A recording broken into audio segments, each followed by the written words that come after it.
Olá, olá, galerinha. Agora eu vou ensinar como jogar Dança das Cadeiras no Hamlet 2012. Esse é meu nome.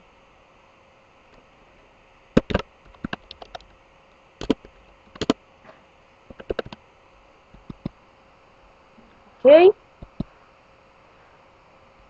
Você primeiro tem que ficar correndo para tentar alcançar. Se ele jogar a cadeira, você tem que sentar em cima. Se você não conseguir, você pode vingar ou pagar.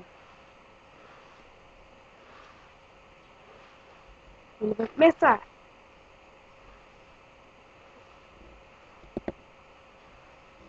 Esse é o dono. XDZac. Olha lá. Começou a pôr as cadeiras. Olha lá.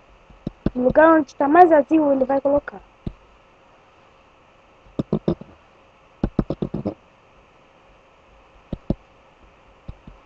Olha lá.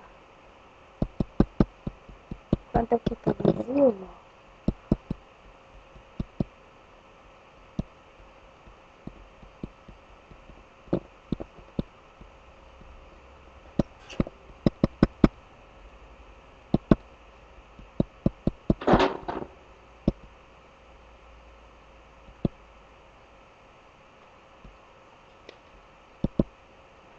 Ganhei.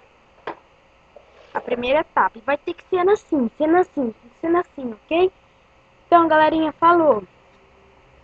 Mais uma videoaula do Victor. Falou.